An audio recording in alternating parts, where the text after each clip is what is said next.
வாகை தமிழ்ச்சுடர் YouTube channel நேயர்களுக்கு அன்பான வணக்கங்கள். நாம் பிஜிடிஆர்பி சிலபஸில் அலகு 10ல் இதழ்கள் தொடர்பான காணொலியை நாம் பதிவிட்டுட்டு வரோம். அந்த வகையில் இன்றைக்கி நாம் காணொலியில் என்ன தலைப்பில் பார்க்க போகிறோம் அப்படின்னா, விடுதலை இயக்க காலத்தில் தமிழ் இதழ்கள் பற்றி தான் நம்ம பார்க்க போகிறோம். வாங்க காணொலிக்குள்ளே பயணிக்கலாம். 20ஆம் நூற்றாண்டின் முற்பகுதியை இந்திய விடுதலை இயக்க காலமாக நாம் எடுத்துக்கலாம். பெருவெள்ளம் போன்ற நாட்டுப்பற்றும் விடுதலை உணர்வும் பெருக்கெடுத்து ஓடியதால் இதழ்கள்லையும் விடுதலை இயக்கத்தினுடைய தாக்கம் இருந்தது. இந்த காலகட்டத்து தமிழ் இதழ்களினுடைய வளர்ச்சி போக்கில் இந்த தாக்கத்தை வெளிப்படையாக பார்க்க முடியும். இதழ்களை நடத்தியவர்களும் இதழ்களில் பணியாற்றியவங்களும் எழுதினவங்களும் பெரும்பாலும் தேசிய இயக்கங்களில் நேரடியாக பங்கு பெற்றவர்கள். தங்களுடைய இயக்க கோட்பாடுகளையும் நாட்டு நடப்புகளையும் சாதாரண மக்களுக்கு கொண்டு சேர்க்கிறது தலையாய நோக்கமாக இருந்தது. அதனால் இதழ்களும் அவர்களுடைய வழியிலேயே நடைபெயல ஆரம்பிச்சுது. அடுத்ததாக சுதேசமித்திரன். தமிழில் முதல் அரசியல் இதழ் அப்படின்ற புகழுக்குரியது தான் சுதேசமித்திரன்.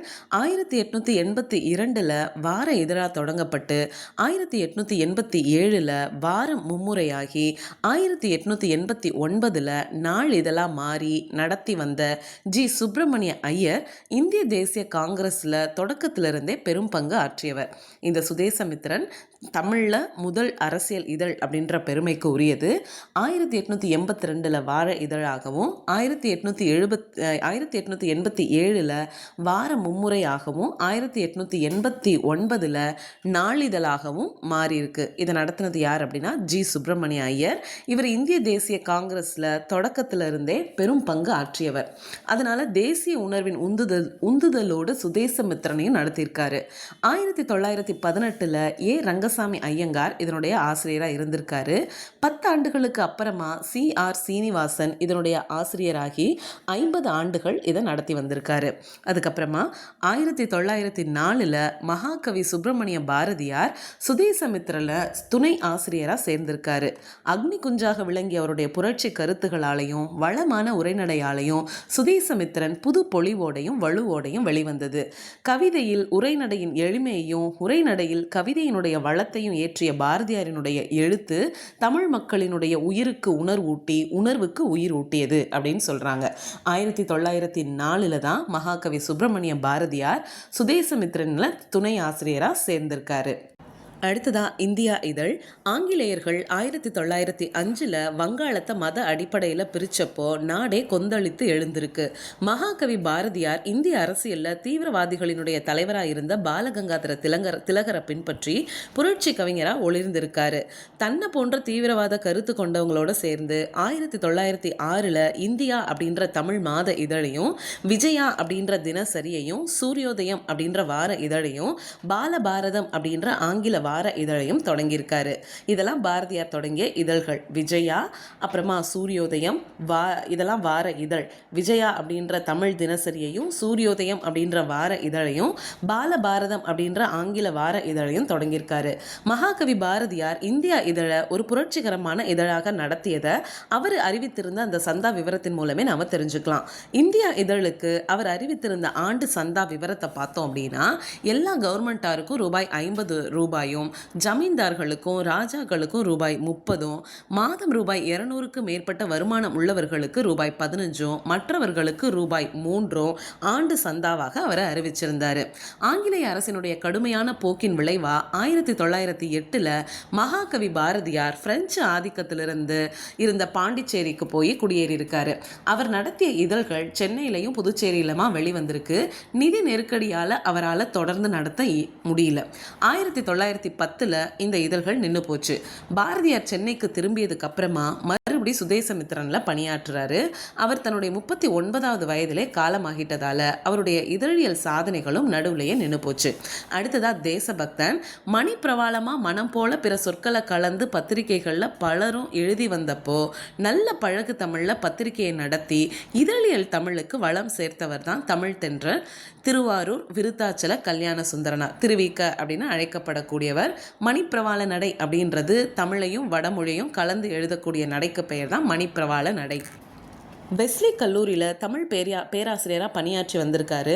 நாட்டின் விடுதலை இயக்கம் வளர்ந்தப்போ நாட்டுக்கு தொண்டு செய்ய கருதி கல்லூரி ஆசிரியர் பணியிலிருந்து விலகி இதழியல் பணியை மேற்கொண்டிருக்காரு. திருவிக்க 1917 தேசபக்தன் அப்படின்ற நாளிதழையும் தொடங்கியிருக்காரு. சுதேசமித்திரனுக்கு பிறகு தமிழகத்தில் முரசு கொட்டிய நாளிதழ் எது அப்படின்னா தேசபக்தன் தான். திருவிக்க தொழிலாளர் இயக்கத்தில் ஈடுபாடு கொண்டவர், சிறந்த சீர்திருத்த உள்ளம் கொண்டவர். இவற்றோடு அவருடைய தமிழ் புலமையும் சேர தேசபக்தன் தெருவெங்கும் தமிழ் முழக்கமும் தேசிய முழக்கமும் செய்யக்கூடிய அளவுக்கு பெரிய இதழாக வெளிவந்தது. அன்னைக்கு தமிழகத்தில் இளைஞர்களினுடைய உள்ளம் கொண்ட ஆங்கில சமஸ்கிருத சொற்கள் கலப்பற்ற தூய தமிழில் வெளிவந்த இதழா தேசபக்தன் திகழ்ந்திருக்கு. அதுக்கப்புறமா வ.வே.சு. ஐயர் இந்த இதழுக்கு பொறுப்பேற்றிருக்காங்க. ஆனால் 1920 இந்த இதழ் நின்று போச்சு. திருவிக்க அவர்களுடைய இதழியல் பணி 50க்கும் மேற்பட்ட புத்தகங்கள் பதிப்பித்ததோட நல்லா தொடர்ந்து போயிட்டு இருந்திருக்கு. அவர் நவசக்தி அப்படின்ற வார இதழையும் தொடங்கியிருக்காரு. 20 ஆண்டுகள் இந்த இதழை திறம்பட நடத்தியிருக்காரு. இந்த இதழ் மூலமாக எழுத்துலகிற்கு வந்து புகழ் பெற்றவர்கள் யார் யார் அப்படின்னா, கல்கி இதழினுடைய ஆசிரியர் கிருஷ்ணமூர்த்தி, கலைமகள் இதழாசிரியர் கி.வ. ஜெகநாதன் அப்படின்றதெல்லாம் குறிப்பிடத்தக்கது. இன்னும் சில குறிப்பிடத்தக்க இதழ்கள் அப்படின்னு பார்த்தோன்னா, 1917 திராவிடன் அப்படின்ற இதழ் ஆதி திராவிடர்களுடைய நலம் காக்கக்கூடிய இதழாக வெளிவந்திருக்கு. 1917 திராவிடன் அப்படின்ற இதழ் ஆதி திராவிடர்களுடைய நலம் காக்கக்கூடிய இதழாக வெளிவந்திருக்கு. காலப்போக்கில் பிராமணர் அல்லாதவர்களுடைய கொள்கைகளை எடுத்து கூறக்கூடிய இதழாக இருக்குது. அதுக்கப்புறமா அரசினோடு ஒத்துழைத்த நீதி கட்சியினுடைய இதழாக பணியாற்றி இருக்கு. 1953 காரைக்குடி முருகப்பா குமரன் அப்படின்ற ஒரு இதழை தொடங்கியிருக்காரு. நல்ல இலக்கிய இதழா இது 20 ஆண்டு காலம் நடைபெற்று இருக்கு. இவர் சண்ட மாருதம் அப்படின்ற நாளிதழையும் சில காலம் நடத்தி வந்திருக்காரு. 1926 டாக்டர் பி வரதராஜலு நாயுடு தமிழ்நாடு அப்படின்ற நாளிதழை தொடங்கியிருக்காரு. நல்ல நடையில் வெளிவந்த இந்த இதழ் சுதந்திர போராட்ட இதழாக விளங்கியதால ரொம்ப குறுகிய காலகட்டத்திலேயே மக்கள் கிட்ட செல்வாக்கு பெற்றுதான். ஆனால் 1930 காந்தியடிகள் தொடங்கிய ஒத்துழையாமை இயக்கத்தை ஆதரிக்காத காரணத்தால காங்கிரசினுடைய ஆதரவை இந்த இதழ் இழந்திருக்கு. காங்கிரசின் ஆதரவாளர்கள் இந்தியா அப்படின்ற இதழை தொடங்கியிருக்காங்க. அந்த இதழும் தொடர்ந்து வெளிவரல அப்படின்னு சொல்றாங்க. 1933 செட்டி நாட்டில் சமயத்தை பரப்பக்கூடிய சமயத்தை பரப்புறதுக்கும் நாத்திகத்தை சாடவும் சுதர்மம் அப்படின்ற நாளிதழ் வெளிவந்திருக்கு.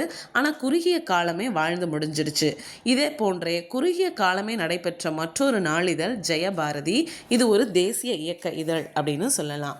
1917 திராவிடன் அப்படின்ற இதழ் ஆதி திராவிடர்களுடைய நலம் காக்கும் இதழா வெளிவந்திருக்கு.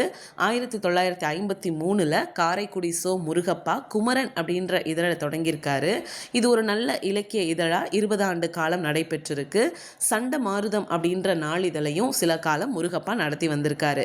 1926 டாக்டர் பி வரதராஜலு நாயுடு தமிழ்நாடு அப்படின்ற நாளிதழை தொடங்கியிருக்காரு.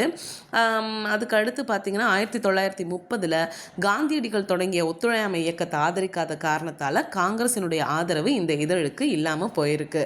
1933 செட்டி நாட்டில் சமயத்தை பரப்புறதுக்காகவும் நாத்திகத்தை சாட்டத்துக்காகவும் சுதர்மம் அப்படின்ற நாளிதழ் வெளிவந்திருக்கு. ஆனால் குறுகிய காலமே இந்த இதழ் வாழ்ந்து முடிஞ்சிருக்கு. இது மாதிரியே குறுகிய காலமே நடைபெற்ற மற்றொரு நாளிதழ் ஜெயபாரதி. இது ஒரு தேசிய இயக்க இதழ் அப்படின்னே சொல்லலாம். 1930 சுதந்திர வேட்கையை வளர்த்த மற்றொரு இதழ் சுதந்திர சங்கு. காங்கிரஸ் பத்திரிகை காந்தியின் உபதேசங்கள் அப்படின்னு பிரகடனப்படுத்திக்கிட்டு வாரம் இருமுறை வெளிவந்தது. 1930 சுதந்திர வேட்கையை வளர்த்த மற்றொரு இதழ் சுதந்திர சங்கு. காங்கிரஸ் பத்திரிகை காந்தியின் உபதேசங்கள் அப்படின்னு தன்னை பிரகடனப்படுத்திக்கிட்டு வாரம் இருமுறை வெளிவந்திருக்கு. இது சங்கு கணேசன் தொடங்கி நடத்தியிருக்காரு. இதில் பணிபுரிந்து இதனுடைய வளர்ச்சிக்கு உதவியவர் சங்கு சுப்பிரமணியம். 75,000 பிரதிகள் வரைக்கும் விற்ற இந்த பத்திரிகை விடுதலை போருக்கு ஆதரவாக செயல்பட்டவர்களால் மக்கள் கிட்ட விநியோகப்படுத்தப்பட்டிருக்கு. இதில் வெளியான கேலி சித்திரங்களும் ரொம்பவே மதிப்பு வாய்ந்ததாக இருந்திருக்கு. 1934 சதானந்தம் தினமணி நாளிதழை தொடங்கியிருக்காரு. நாட்டுப்பற்ற வளர்த்த இந்த இதழில் முதல் 8 ஆண்டுகள் தேச சொக்கலிங்கம் ஆசிரியராக இருந்திருக்காரு. அதுக்கப்புறமா நீண்ட காலம் A.N. சிவராமன் தினமணி நாளிதழில் ஆசிரியராக பணியாற்றி இருக்காரு. ஒரு தமிழ் இதழில் நீண்ட காலம் பணியாற்றியவர் அப்படின்ற புகழுக்கு உரியவர் A.N. சிவராமன். தமிழில் நீண்ட காலம் நடைபெறக்கூடிய இதழும் இந்த தினமணி தான்.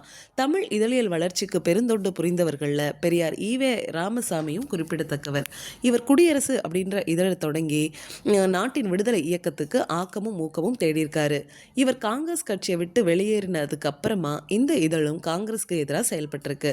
தந்தை பெரியார் பிராமணர் அல்லாதாரினுடைய நல இயக்கத்தில் ஈடுபட்டதுக்கு அப்புறமா 1936 விடுதலை அப்படின்ற இதழை தொடங்கியிருக்காரு.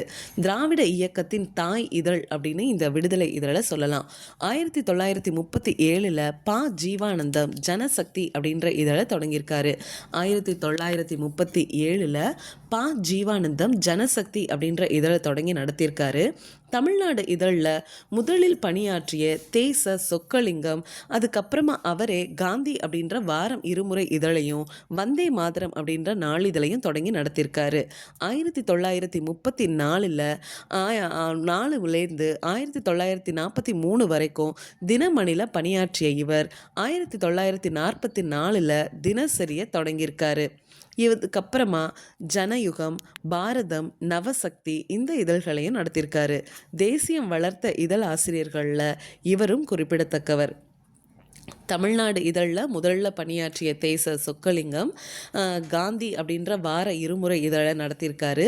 வந்தே மாதரம் அப்படின்ற நாளிதழை நடத்தியிருக்காரு. 1934 1943 வரைக்கும் தினமணியில் பணியாற்றிய இவர் 1944 தினசரியை தொடங்கியிருக்காரு. இதுக்கப்புறமா ஜனயுகம், பாரதம், நவசக்தி இந்த இதழ்களையும் நடத்தியிருக்காரு. தேசியம் வளர்த்த இதழ் ஆசிரியர்களில் குறிப்பிடத்தக்கவர் இவர். 1928 எஸ். வாசன் ஆனந்த விகடன் வார இதழை மறுபடி தொடங்கியிருக்காரு. இந்த இதழ் விடுதலை இயக்கத்திற்கு ஊக்கம் தந்திருக்கு. 1926 பூதலூர் வைத்தியநாத ஐயரால் தொடங்க பெற்று 1927 நிதி இல்லாமல் இந்த ஆனந்த விகடன் நிறுத்தப்பட்டிருக்கு. இன்னைக்கு பல்வேறு இதழ்களோட கோலோச்சுவது மக்களினுடைய தேவையையும் மாறி வரும் சூழலும் நன்குணர்ந்த திறமைக்கு சான்று அப்படின்னே சொல்லலாம். 1930 அரசு இதை ரூபாய் 1000 ஈட்டுத்தொகை கட்டும்படி ஆணையிட்டிருக்கு. முதல்ல இந்த இதழில் தான் கல்கி கிருஷ்ணமூர்த்தி பணியாற்றியிருக்காரு. 80 லட்சம் வாசகர்களுக்கு மேலே 2020 இதழியல் உலகத்தில் வேரூன்றி நின்று ஆலமரமாக இந்த இதழ் இன்னைக்கும் விளங்கிட்டு இருக்கு. நாட்டின் விடுதலைக்கு முன்பு தோன்றிய நாளிதழ்களில் தனியிடம் பெறுவது தினத்தந்தி. இதனை தமிழர் தந்தை அப்படின்னு தமிழகத்து மக்களால் போற்றி புகழப்படக்கூடிய சி.ப. ஆதித்தனார் 1942 மதுரையில் தொடங்கியிருக்காரு. முதல்ல இந்த இதழும் நாட்டினுடைய விடுதலைக்காக பாடுபட்டிருக்கு. அதுக்கப்புறமா காங்கிரஸுக்கு எதிராக செயல்பட்டிருக்கு. மக்களினுடைய பேச்சு தமிழில் செய்திகளை வெளியிட்டு கிராமங்கள் தோறும் பொதுமக்களிடம் செய்தித்தாளை படிக்கக்கூடிய பழக்கத்தை கொண்டு வந்தவர் யார் அப்படின்னா சி.ப. ஆதித்தனார் தான். இப்போதும் 16 நகரங்களில் வெளியிடப்பெற்று 2 லட்சம் பிரதிகளுக்கு மேலே விற்பனை ஆகக்கூடிய தினசரியாக இருக்குது அப்படின்னு குருசாமி அவர்கள் எழுதியிருக்காரு.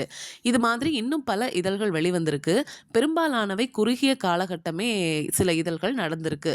பொதுவாக எல்லா இதழ்களும் நாட்டினுடைய விடுதலை இயக்கத்திற்கு மக்களின் குரலை பிரதிபலித்து தலைவர்களின் கொள்கைகளை பரப்பி துணை செய்திருக்கு அப்படின்றது மறுக்க முடியாத உண்மை. இந்த காணொளி உங்களுக்கு பிடிச்சிருந்தது அப்படின்னா லைக் பண்ணுங்கள், ஷேர் பண்ணுங்கள், மறக்காமல் சப்ஸ்கிரைப் பண்ணுங்கள்.